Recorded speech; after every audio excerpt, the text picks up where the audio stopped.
Across our planet, in its most extreme and seemingly inhospitable corners, humanity has always found a way. We are a species driven by an instinct not just to survive, but to build, to create communities, and to put down roots. But what happens when those roots are planted in places that defy logic?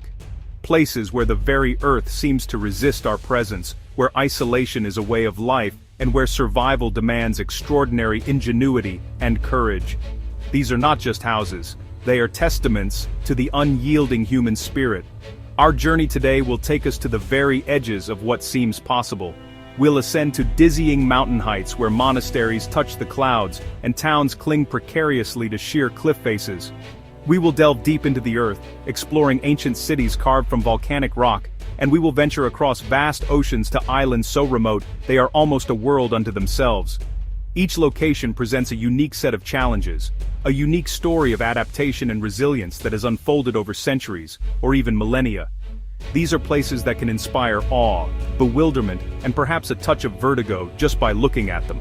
They force us to reconsider our own definition of home and what we are capable of when faced with the ultimate challenge of nature. So, prepare for a journey to the extraordinary.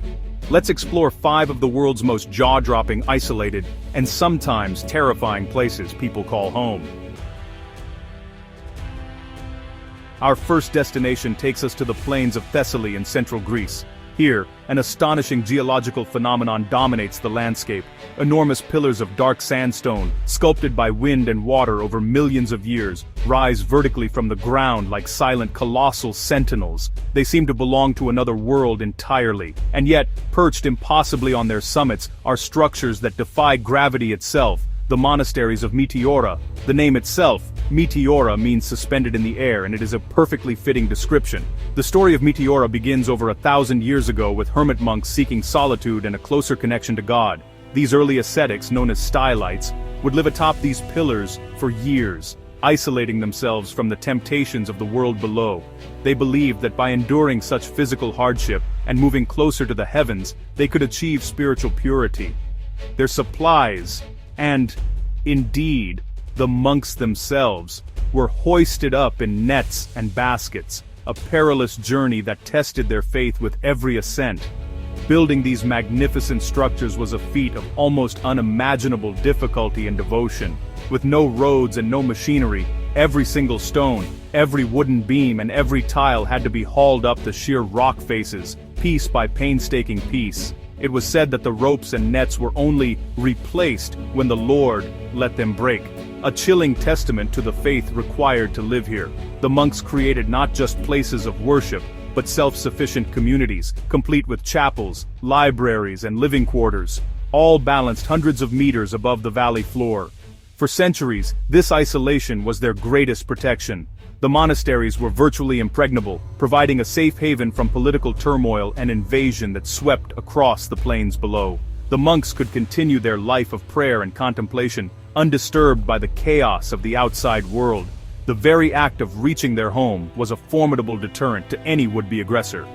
It was a fortress of faith, built on a foundation of solid rock and unwavering belief. Today, the world has found its way to Meteora. The perilous ropes and nets have largely been replaced by bridges, staircases carved into the rock, and even a cable car system for supplies. Tourists now flock to marvel at these architectural wonders, and only a handful of the original 24 monasteries remain active, housing a small number of monks and nuns. The profound silence and isolation that the original builders sought has been replaced by the hum of modern life. Yet even with the influx of visitors, the awe-inspiring majesty of Meteora remains. Standing on one of these balconies with the world spread out far below, one can still feel a sense of that original purpose. It is a profound connection between the earth and the sky, a place where human ambition and spiritual yearning were made manifest in stone and timber. It's a powerful reminder that sometimes, to find peace, one must be willing to climb to extraordinary heights. We now travel east, to the rugged mountainous terrain of Iraqi Kurdistan. Here, nestled atop a vast, flat-topped mountain, lies the ancient city of Amadi. From a distance it appears not so much built upon the mountain as an extension of it. The city covers the entire plateau, its edges defined by the sheer cliffs that drop away on all sides. It is a natural fortress, a citadel in the sky that has watched over the surrounding valleys for millennia. The history of Amedi is etched into its very foundations, a story stretching back at least 3,000 years. It is believed to have been the home of the Magi, or wise men, who journeyed to Bethlehem. Over the centuries, its strategic location made it a coveted prize for a succession of empires, from the Assyrians and Persians to the Romans and Ottomans. Its impenetrable position made it an ideal military stronghold and a center of power in a region often defined by conflict. The city became a symbol of resilience, enduring siege after siege. Living in Amedi presents a unique set of challenges dictated by its geography. The plateau is roughly 1 kilometer long and half a kilometer wide, a finite space for a thriving community. Generations have built their homes here, with new houses often constructed on the foundations of the old. The streets are narrow and winding, a dense maze of stone and history. There is no room for sprawl. The city can only grow upwards, creating a compact, layered urban environment where public and private spaces are intimately intertwined. The single entrance to the city is through a formidable stone gate, a reminder of its past as a fortress. For its inhabitants, life is lived with an ever-present awareness of the edges. Children grow up learning the boundaries of their world are not fences or walls, but a precipitous drop. Water has historically been a precious resource, channeled and stored with great care. Everything that comes into the city, from food to building materials, must be hauled up the mountain slopes. Despite its isolation, Amedi has long been a melting pot of cultures and religions. For centuries, Muslims, Christians, and Jews lived side by side within its walls, their mosques, churches, and synagogues a testament to a history of coexistence. The city's ancient gates and the remnants of its historic schools stand as silent witnesses to its rich and complex past, a center of scholarship and trade that defied its remote location. Today, Amedi is a living museum. Its residents are deeply connected to its long history, many able to trace their lineage back for generations. While modern life has introduced cars and electricity, the fundamental reality of living on a high, isolated plateau remains. It is a place where the past is not just remembered, it is lived in, walked upon, and seen in the faces of the people who call this extraordinary mountaintop city their home. Our journey now leads us to the heart of Anatolia, in modern-day Turkey, to a landscape that seems conjured from a dream. This is Cappadocia. Millions of years ago, volcanic eruptions blanketed this region in thick layers of soft ash, or tuff. Over eons, wind and water went to work, eroding the soft rock into a surreal wonderland of conical spires, mushroom-shaped pillars, and rippling canyons. These formations are known as fairy chimneys, and they lend the region an otherworldly, magical quality. But the true marvel of Cappadocia is not just what nature has created, but how humanity has adapted to it. Instead of building upon the land, people began to build within it. The soft volcanic tuff, while easily eroded by the elements, is also remarkably easy to carve. For thousands of years, inhabitants of this region have chiseled and hollowed out the fairy chimneys, transforming them into homes, churches, and monasteries. Entire communities have been sculpted directly from the living rock. These cave dwellings offered remarkable advantages. They provided natural insulation, staying cool in the blistering summer heat and retaining warmth during the harsh winters. More importantly, they offered sanctuary. Throughout its history, Cappadocia was a crossroads of empires and a refuge for those fleeing persecution. Early Christians, for example, found safety here, carving out elaborate, hidden churches and adorning them with intricate frescoes that can still be seen today, their colors vibrant after more than 1,000 years. The ingenuity of Cappadocia's people, however, did not stop at the surface. When the threat of invasion loomed, they went deeper. Beneath the fairy tale landscape lies another world entirely, a network of vast subterranean cities, some extending 8 levels down into the earth. Places like Derinkuyu and Kaymakla were not mere hideouts. They were fully functioning underground metropolises, capable of housing tens of thousands of people, along with their livestock and food supplies for months at a time. These underground cities were marvels of ancient engineering. They contained everything needed for survival: living quarters, stables, kitchens with ventilation shafts that reached the surface hundreds of feet above, wineries, chapels, and schools. Massive circular stone doors, weighing several tons each, could be rolled into place to seal off passageways from invaders. It was a staggering solution to the problem of survival, a hidden world designed to protect its people from the dangers of the world above. Today, Cappadocia is a world-renowned travel destination. Hot air balloons fill the sky at sunrise, offering a breathtaking perspective of this unique landscape. Many of the cave dwellings have been converted into boutique hotels, offering visitors a chance to experience life inside a fairy chimney. Yet living here still carries risks. The same soft rock that makes carving so easy is also prone to erosion and collapse.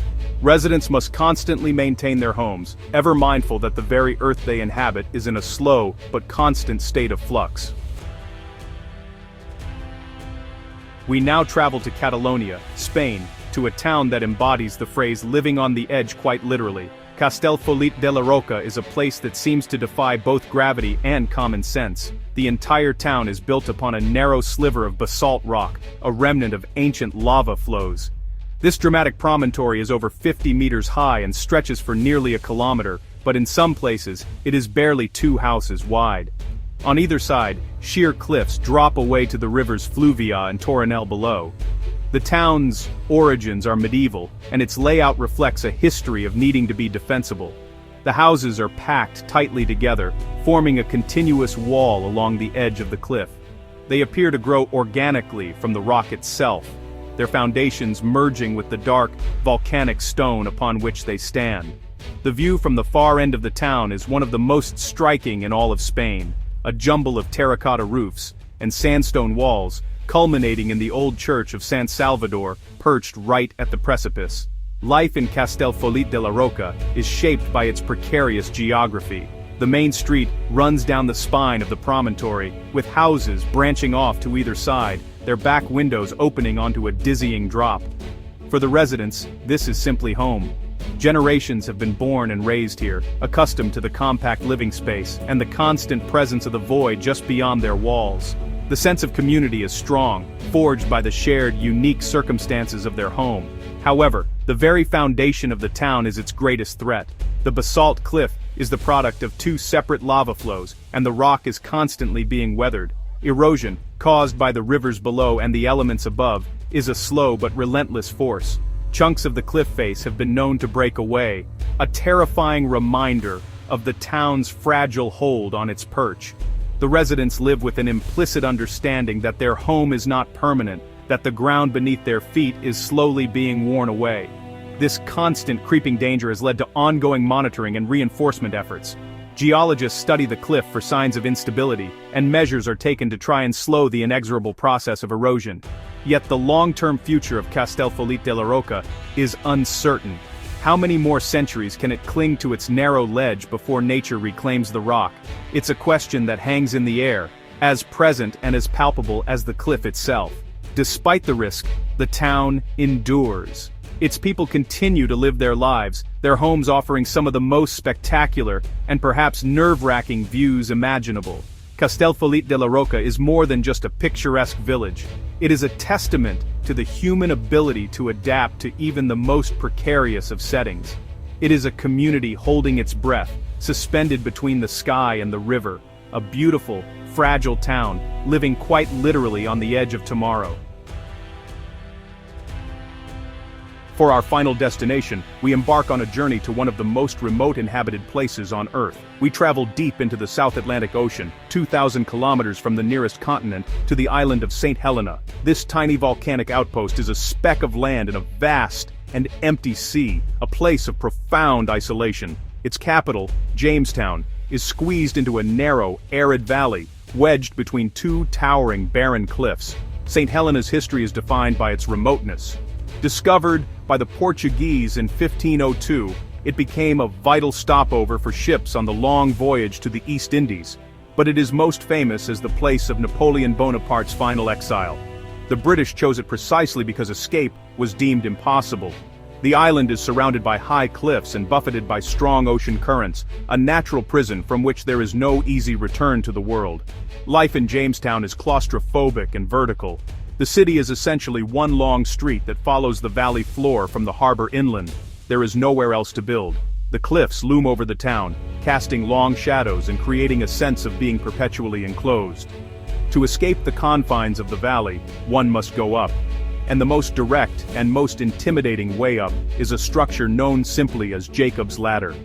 This is not a ladder in the conventional sense, but a brutally steep staircase of 699 steps, rising over 180 meters straight up the cliff face. Built in 1829 as an inclined plane to haul goods, it is now a formidable challenge for locals and the few visitors who make it here. Ascending the ladder is a lung-bursting, leg-burning ordeal, but the reward is a staggering view of Jamestown compressed in the valley below and the endless expanse of the Atlantic beyond. It is the ultimate symbol of the island's challenging topography. Until very recently, the only way to reach St. Helena was a 5-day journey by sea on the Royal Mail ship, which visited only a few times a year. This logistical challenge meant that everything from food and fuel to medicine and mail was subject to the ship's schedule. The opening of an airport in 2017 has finally connected the island to the outside world by air, but the sense of isolation remains deeply ingrained in the culture and psyche of the Saints, as the islanders are known. Living here requires a unique form of resilience. It is a life of making do, of community reliance, and of an intimacy with one's neighbors that is rare in the modern world. It is a place where everyone knows everyone, and the arrival of a ship or a plane is a major event. St. Helena is a microcosm of humanity, a tiny, isolated community that has carved out an existence on a lonely rock in the middle of the ocean, a testament to the enduring need for home, no matter how far-flung. From the suspended monasteries of Greece to the lonely outpost of St. Helena, we have witnessed the extraordinary lengths to which people will go to create a home. These communities, perched, carved, and clinging to the most unlikely corners of our world, are not just architectural curiosities. They are profound expressions of human creativity, faith, and sheer, stubborn resilience. They show us that our need for a place to belong can overcome the most formidable obstacles that nature can present. Each location tells a story of adaptation. Whether it's carving a city deep into the earth to escape invaders, or building a town on a knife's edge of rock simply because it was defensible, our ancestors made choices born of necessity and vision. The people who live in these places today are the inheritors of that legacy, living lives shaped by a unique and powerful relationship with their environment. They remind us that the definition of home is infinitely flexible and deeply personal.